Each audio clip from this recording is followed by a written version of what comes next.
نبی کریم صلی اللہ علیہ وآلہ وسلم بہت بڑی خبر۔ کریم صلی اللہ علیہ وآلہ وسلم صحابہ کرام کو بڑی اہم خبر سنانا چاہتے تھے۔ لوگوں کو جمع کرنے کے لیے آذان ہوئی۔ مدینہ کے تمام مرد اور عورتیں مسجد میں جمع ہو گئے۔ آپ صلی اللہ علیہ وآلہ وسلم کا چہرہ خوشی سے دمک رہا تھا۔ فرمایا، تم جانتے ہو کہ میں نے تمہیں کیوں جمع کیا ہے؟ صحابہ کرام کا تجسس مزید بڑھ گیا۔ پھر فرمایا، بسم اللہ الرحمن الرحیم۔ مسجد نبی صلی اللہ علیہ وآلہ وسلم سے اذان کی آواز بلند ہوئی تو مدینہ کے سارے لوگ کام چھوڑ کر مسجد کی طرف چل دیے۔ اذان آج معمول سے ذرا پہلے ہوئی تھی۔ کچھ لوگوں نے یہ محسوس کیا کہ ابھی نماز کے لیے کچھ وقت باقی ہے، لیکن بلاوا چونکہ مسجد سے آیا تھا، اس لیے سب نے اپنے کام ادھورے چھوڑے اور حاضر ہو گئے۔ نبی اکرم صلی اللہ علیہ وآلہ وسلم کبھی کبھار ایسا فرمایا کرتے تھے۔ جب کبھی صحابہ کرام کو کسی خاص بات سے آگاہ کرنا ہوتا تو آپ حضرت بلال رضی اللہ تعالیٰ عنہ کو بلاتے اور انہیں اذان دینے کا حکم فرماتے۔ حضرت بلال رضی اللہ تعالیٰ عنہ اذان دیتے تو صحابہ کرام اپنے تمام کام چھوڑ کر مسجد میں حاضر ہو جاتے۔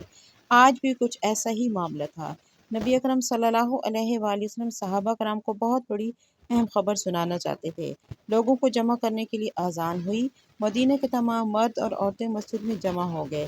اللہ کے نبی صلی اللہ علیہ وآلہ وسلم مسجد میں بیٹھے ہوئے تھے اور آپ صلی اللہ علیہ وسلم کا چہرہ خوشی سے دمک رہا تھا۔ مسجد میں آنے والے صحابہ کرام نے نبی اکرم صلی اللہ علیہ وآلہ وسلم کو حشاش بشاش دیکھا تو سمجھ گئے کہ کوئی بہت اہم خبر ہے جس سے آپ لوگوں کو آگاہ کرنا چاہتے ہیں۔ نبی اکرم صلی اللہ علیہ وآلہ وسلم نے منبر پر بیٹھتے ہی صحابہ کرام رضی اللہ تعالیٰ عنہم کو مخاطب کرتے ہوئے فرمایا، تم جانتے ہو کہ میں نے تمہیں کیوں جمع کیا ہے؟ صحابہ کرام رضی اللہ تعالیٰ عنہ نے بلند آواز میں جواب دیا، اللہ تعالیٰ یا اللہ کے رسول صلی اللہ علیہ وآلہ وسلم بہتر جانتے ہیں۔ صحابہ کرام رضی اللہ تعالیٰ عنہ کا تجسس مزید بڑھ گیا۔ ہر کوئی اپنی اپنی جگہ بیٹھا شوق سے سن رہا تھا اور دل ہی دل میں سوچ رہا تھا کہ نہ جانے آج کون سی اہم خبر ہے جسے سنانے کے لیے آپ صلی اللہ علیہ وآلہ وسلم بڑے خوش ہو رہے ہیں۔ نبی اکرم صلی اللہ علیہ وآلہ وسلم نے صحابہ کرام کو مخاطب کر کے فرمایا، میں نے تمہیں اس لیے جمع کیا ہے کہ تمیم داری ایک عیسائی نوجوان تھا۔ اللہ تعالیٰ نے اسے ہدایت نصیب فرمائی اور اب وہ اسلام لا چکا ہے۔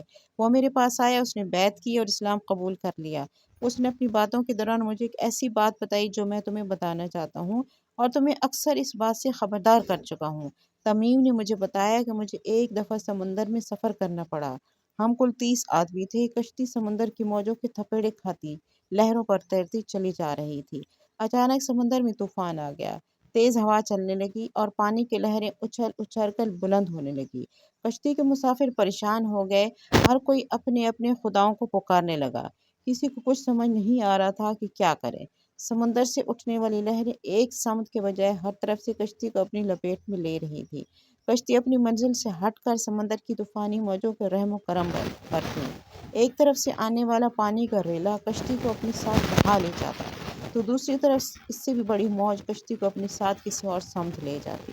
کشتی کا ملاح کچھ دیر تک سمندر کی بے رحم موجوں کا مقابلہ کرتے رہا اور اپنی کشتی کو بھنور سے نکالنے کی ہر ممکن کوشش میں رہا، لیکن جب اس کی ہر تدبیر ناکام ہو گئی تو وہ بھی ایک طرف ہو کر بیٹھ گیا۔ مسافروں کے ساتھ خود ملاح بھی پریشان تھا کہ ایسی بے رحم موجوں کا مقابلہ کیسے کرے۔ ڈوبتے سورج نے مسافروں کی پریشانی میں اور بھی اضافہ کر دیا۔ سورج غروب ہونے کے قریب تھا اور اس کی روشنی آہستہ آہستہ ختم ہوتی جا رہی تھی۔ اپنی منزل کی خبر ہوئی تو رات ہونے کا کوئی ڈر نہ تھا، لیکن اب تو یہ خبر بھی نہ تھی کہ کشتی کس سمت جا رہی ہے اور سمندر کی لہریں کشتی کو کب تک سلامت رہنے دیں گی۔ رات ہوئی اور کشتی اس طرح سمندر کی مچلتی لہروں پر ڈولتی رہی۔ کسی کو کچھ خبر نہ تھی کہ کشتی کس سمت رواں ہے اور اس کا انجام کیا ہوگا۔ رات کا اندھیرا اور پھیل گیا تو سمندر میں ہر طرف تاریکی چھا گئی۔ کشتی کے مسافر اب ایک دوسرے کو دیکھ نہیں پا سکتے تھے کہ بس ایک آواز تھی جو آدمی کے موجود ہونے کا پتہ دیتی تھی۔ یوں ہی خوف وحشت کے عالم میں رات بیت گئی۔ صبح ہوتے ہی اندھیرے کی جگہ سمندر میں چاروں طرف روشنی پھیلنے لگی۔ کشتی کے رات بھر چلنے کے بعد کسی کو معلوم نہ تھا کہ کس جگہ پہنچ گئے ہیں۔ رات بھر کشتی ہچکولے کھاتی پانی کی لہروں پر تیرتی رہی۔ اب صبح ہونے پر بھی سمندر کی موجیں جس طرف پانی کا بہاؤ کر دیتی اسی طرف چلنے لگتی۔ یوں سمندر میں پھنسے ایک دن اور گزر گیا اور رات آ گئی۔ پھر رات کے بعد دن اور دن کے بعد رات آتی رہی اور کشتی کو سمندر میں پھنسے پورے 3 دن گزر گئے۔ 3 دن کے بعد سمندر میں بھولے بھٹکے مسافروں کو دور کہیں ایسا نظر آیا جیسے کچھ درخت سمندر میں کھڑے ہوں۔ مصیبت میں پھنسے ان مسافروں کے لیے وہ درخت زندگی کی نئی امید بن گئے۔ ڈوبتے کو تنکے کا سہارا کی مثال تھی۔ کشتی کے مسافر جو موت کی امید کر بیٹھے تھے، ان کے چہرے پر اب زندگی کی مسرتیں دوڑ رہی تھیں۔ کشتی اور قریب ہوئی تو درخت واضح دکھائی دینے لگے۔ سورج غروب ہونے کے قریب تھا اور ملاح 3 دنوں میں ملنے والا پہلا موقع کھونا نہیں چاہتا تھا۔ اسے ڈر تھا کہ اگر رات ہو گئی تو سمت کا اندازہ لگانا مشکل ہو جائے گا۔ کشتی آہستہ آہستہ درختوں کی طرف بڑھتی رہی۔ درخت اور قریب ہوئے تو مسافروں کو یہ جان کر بہت خوشی ہوئی کہ یہ سمندر میں کوئی جزیرہ ہے۔ ملاح کی محنت بھر آئی اور ابھی سورج مکمل غروب نہ ہوا تھا۔ کشتی جزیرے کے قریب پہنچ گئی۔ سب مسافروں نے جزیرے پر قدم رکھتے ہی سکھ کا سانس لیا۔ 3 دن تک وہ زندگی اور موت کی کشمکش میں رہے تھے، اور اب موت کا خوف کچھ کم ہوا تو ان کو راحت سکون کے کچھ لمحات میسر آ گئے تھے۔ خوشی میں وہ اس پر اسرار جزیرے کو دیکھ رہے تھے۔ سورج غروب ہو رہا تھا، اندھیرا چھا رہا تھا، تاریکی چھا رہی تھی۔ غروب ہوتے سورج نے انہیں مغرب اور مشرق کی سمتوں کی پہچان کروا دی تھی، لیکن انہیں یہ خبر نہ تھی کہ وہ کس جگہ پر موجود ہیں۔ مسافروں کو جزیرے پر اترے ابھی زیادہ دیر نہ گزری تھی کہ درختوں کے درمیان سے ایک عجیب و غریب قسم کے جانور نمودار ہوا۔ جانور کے پورے جسم پر بال ہی بال اگے ہوئے تھے۔ بال اس قدر لمبے اور گھنے تھے کہ یہ معلوم ہی نہ تھا کہ یہ جانور کا اگلا حصہ کون سا ہے اور پچھلا حصہ کون سا۔ سارے مسافروں پر اسرار جزیرے پر اس عجیب و غریب جانور کو دیکھ کر حیران و پریشان ہو گئے۔ ایک مسافر نے تعجب سے دیکھتے ہوئے دوسرے مسافر سے پوچھا، جو خود بھی حیرانگی میں ڈوبا ہوا تھا، کہ ہائے افسوس، یہ کیا بلا ہے؟ جانور نے مسافر کی یہ بات سن لی تھی۔ مسافر تو کچھ نہ بولا، البتہ جانور نے جواب دیتے ہوئے کہا، میں جاسوس ہوں۔ جانور نے انسانی زبان میں بات کی تو مسافر اور بھی پریشان ہو گئے۔ کچھ مسافر تو یہ سوچ کر نڈھال ہو گئے کہ ہو نہ ہو یہ شیطان ہے اور ہمارے سامنے آ گیا ہے۔ ایک مسافر نے ہمت کر اس جانور سے پوچھا، تمہاری جاسوسی کا مقصد کیا ہے اور تم کس کے لیے جاسوسی کرتے ہو؟ جانور نے کہا، میں جس کے لیے جاسوسی کرتا ہوں وہ تم سے ملنے کا بہت اشتیاق رکھتا ہے، وہ تم سے باتیں کرنا چاہتا ہے، لہٰذا تم میرے ساتھ چلو۔ مسافروں کی حیرت لمحہ بلمحہ بڑھتی چلی جا رہی تھی۔ اب نہ جانے وہ کیا بلا ہے جس کی طرف یہ لے جانے والا ہے۔ تمام مسافر چپ چاپ خاموش اس کے پیچھے ہو لیے۔ جانور درختوں کے درمیان بنے راستوں سے ہوتا ہوا ایک پرانے محل کے سامنے جا کھڑا ہوا۔ محل کو چاروں طرف سے بلند و بالا درختوں نے گھیر رکھا تھا۔ مسافروں نے پریشان نظروں سے اس کی طرف دیکھا اور پھر جانور کی طرف سوالیہ نگاہوں سے دیکھنے لگا۔ عجیب و غریب جانور نے پھر حرکت کی اور ایک بڑے دروازے سے گزرتے ہوئے مسافروں کو محل کے اندر لے گیا۔ محل کے اندر ایک بہت بڑا آدمی زنجیروں میں جکڑا ہوا تھا۔ اس سے پہلے اتنی بڑی قد و قامت اور ہیبت والا آدمی انہوں نے کبھی کہیں نہیں دیکھا تھا۔ وہ آدمی گھٹنوں تک لوہے میں جکڑا ہوا تھا اور اس کے دونوں ہاتھ زنجیروں سے گردن کے ساتھ بندھے ہوئے تھے۔ اس نے مسافروں کو دیکھتے ہی ایک زوردار جھٹکا دیا اور زنجیروں سے آزاد ہونے کی کوشش کی، لیکن مضبوط اور طاقتور زنجیروں نے اس کی یہ خواہش پوری نہ ہونے دی۔ مسافر حیرت میں ڈوب گئے۔ یہ جزیرہ اس کے لیے اس قدر پراسرار تھا کہ ہر قدم پر انہیں کسی نہ کسی پریشان کن حیرت ناک مرحلے سے دوچار ہونا پڑ رہا تھا۔ ایک مسافر نے زنجیروں میں جکڑے اس بدصورت اور ہیبت ناک آدمی سے پوچھا، کم بخت، تم کیا چیز ہو؟ اس نے جواب دیا کہ میں کیا ہوں اور کون ہوں یہ تو تم جان ہی لوگے، پہلے تم یہ بتاؤ کہ تم کون ہو۔ مسافر نے جواب دیا کہ ہم عرب کے لوگ ہیں، لحم اور جذام کے قبیلوں سے ہمارا تعلق ہے۔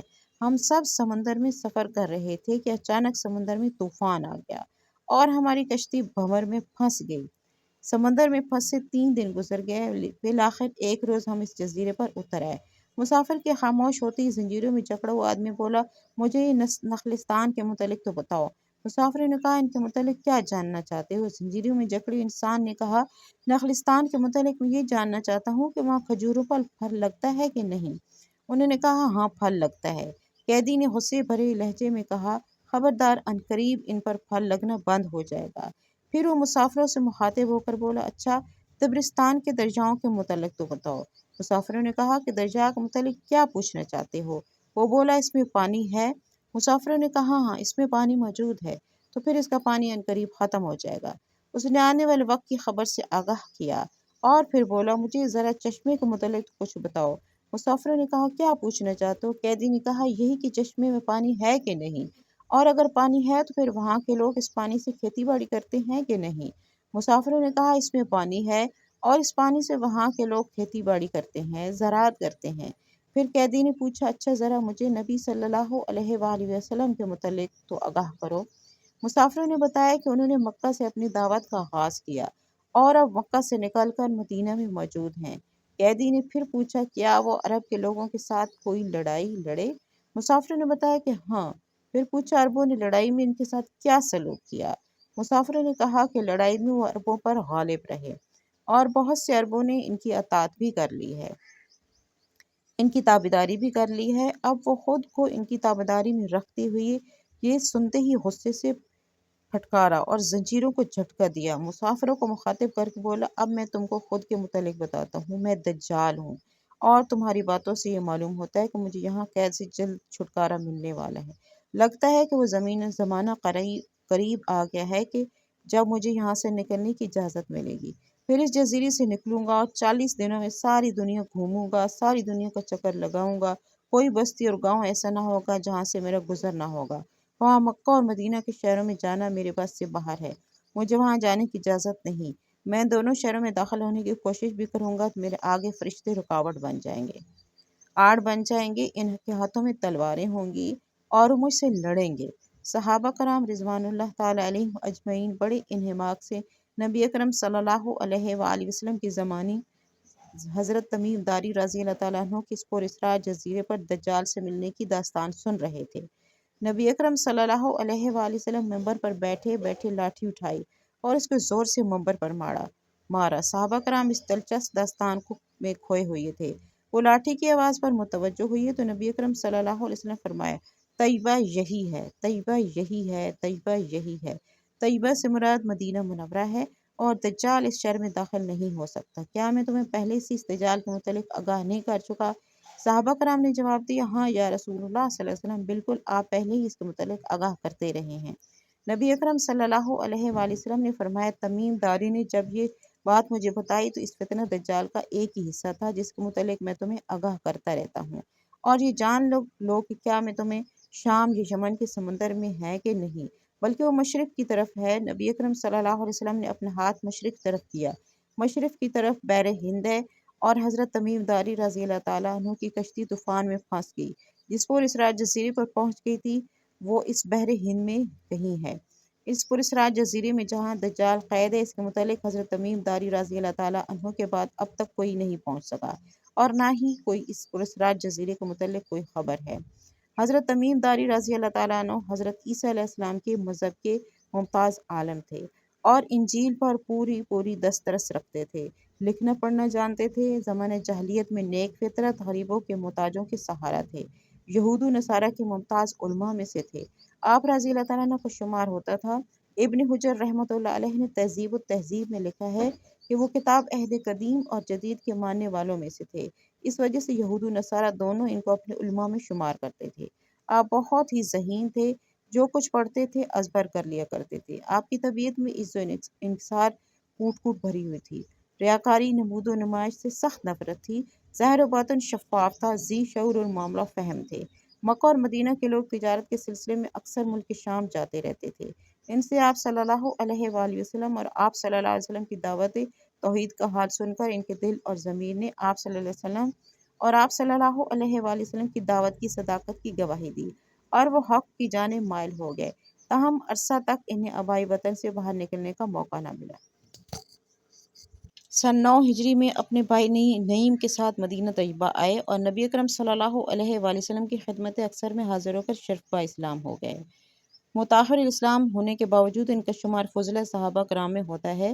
اسلام لانے کے بعد انہوں نے مدینہ طیبہ میں رہائش اختیار کر لی۔ ہجرت نبی صلی اللہ علیہ وسلم کے بعد چند ماہ بعد مسجد نبوی تعمیر ہو گئی اور اس کی تعمیر میں صحابہ کرام رضی اللہ تعالیٰ عنہم اور آپ صلی اللہ علیہ وسلم نے نفس بنفس حصہ لیا۔ یہ مسجد ہر قسم کے تعلقات سے خالی، انتہائی سادگی کا مدعا تھے۔ کچی اینٹوں اور ناتراشیدہ پتھروں کی دیواروں میں کھجور کے ستون اور کھجور کے پتوں کا چھپر اور سنگ ریزہ کا فرش تھا، لیکن اس کو جن مقدس ہاتھوں نے تعمیر کیا تھا اور جن کے سجدوں سے یہ معمور ہوئی تھی، ان کی عظمتوں کے سامنے فلک الافلاک کی رفتیں بیج تھیں کہ سالہ سال تک مسجد نبوی روضہ اول کسی سادگی پر قائم رہی تھی۔ یہاں تک کہ رات کی روشنی کا کوئی اتمام نہیں تھا۔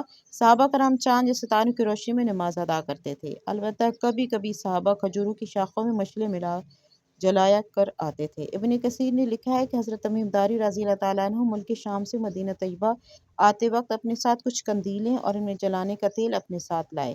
9 ہجری کا ذکر ہے کہ ایک رات نبی اکرم صلی اللہ علیہ وسلم مسجد میں نماز کے لیے تشریف لائے تو آپ صلی اللہ علیہ وسلم دیکھا کہ مسجد میں جا بجا قندیلیں لگی ہوئی تھیں اور ان کی روشنی نے مسجد کو بقائے نور بنا رکھا تھا۔ آپ صلی اللہ علیہ وآلہ وسلم کے چہرے مبارک پر بشاشت پھیل گئی اور آپ صلی اللہ علیہ وسلم نے صحابہ کرام سے پوچھا، آج مسجد میں روشنی کس نے کی ہے؟